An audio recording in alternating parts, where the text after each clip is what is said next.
What actually defines a truly elite second gong generation rich kid? When I say this, some of you might immediately think of Donald Trump, whose dad famously handed him tens of millions of dollars as a startup gift. From the lead, right? But honestly, Trump doesn't quite cut it. After all, he's just a businessman's son. Even if he ends up earning billions, he's still playing in the minor leagues. Others might point to the Kennedy family a dynasty powerful enough to blend politics and organized crime, even producing a U. President, elite enough? Not really. JFK pushed for some minor reforms, but couldn't even protect himself from assassination. What's the point of all that power if you can't safeguard your own life? If we're talking absolute top gong T-rares, we need to look elsewhere to someone we've all encountered in our school textbooks, Franklin D. Roosevelt. On October 29, age 1929, Tuesday farmers in Tennessee woke up to catastrophic news. Wall Street had collapsed overnight. America's stock market crash quickly turned panic into chaos. To maintain crop prices, farmers started burning excess corn and wheat, even pouring milk into the Mississippi River. At first, they thought they were clever. No surplus means no price crash. But nobody foresaw that. Just days later, this land of opportunity would descend into hell. The market continued to crash, wiping out over 10 billion within a week.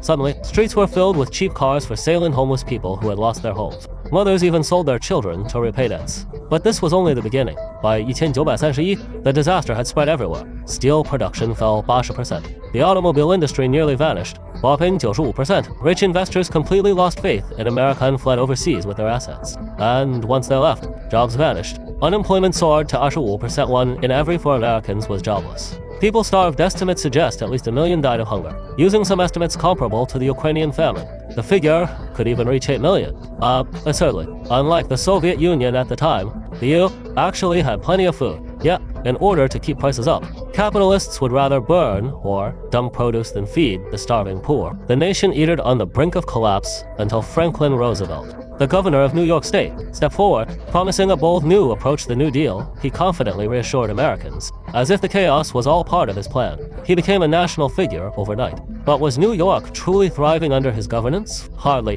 The real strength came from Roosevelt's powerful family connections, firmly established in New York for nearly 2 centuries. Influential media outlets and political organizations were tightly allied with him, creating a public illusion that New York was a haven amid the crisis. Meanwhile, his opponent, President Herbert Hoover, became the laughingstock of the nation. Both rich capitalists and homeless beggars alike mocked him mercilessly. Roosevelt frequently ridiculed Hoover's huge deficits, promising sweeping cuts to public spending and useless bureaucratic committees. Ultimately, Roosevelt swept the election, securing 472of the 538 electoral votes. Hoover managed just 59. A new era began not just for America, but for the world. This is basically what we all learned in our history textbooks. Roosevelt's New Deal was essentially a massive reform movement. But historically, reforms rarely succeed easily, because they inevitably threaten the powerful elite, particularly in the U, where big capitalists essentially take turns running the government through their political proxies. Anyone who threatens their interests often ends up dead, like JFK, who had his mind blown quite literally,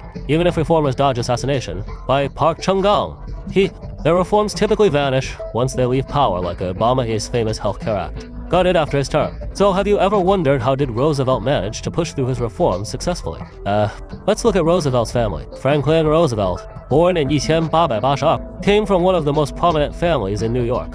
His childhood was that extraordinary, but 2 relatives shaped his destiny profoundly. First was his grandfather, Warren Delano, initially a struggling merchant. Delano made a fortune selling cheap opium to the U government during the Civil War. After becoming wealthy, he saw political influence by marrying into the Roosevelt family, funneling international trade wealth directly into their coffers. From a young age, Franklin understood that trade equals wealth, setting the stage for him to later transform America into the greatest industrial powerhouse in history. The second influential figure was his uncle, Theodore Roosevelt, yes, President Roosevelt himself, a Republican and America's 26th president. Theodore personally led troops to victory in the Spanish-American War, seizing control of territories in the Pacific. With his military successes, Theodore controlled key military appointments, allowing ordinary soldiers to rise through the ranks, gain political office, or become wealthy industrialists after returning home. Even ordinary soldiers received generous financial rewards upon discharge. Beyond military success, Theodore was a fierce anti-gun monopoly crusader. He famously broke up massive corporations like Standard Oil and Steel, significantly improving conditions for American workers. As a result, he was beloved by ordinary citizens across America. The sheer scale of the Roosevelt family's influence is astonishing. From top-gun level governance down to everyday citizens,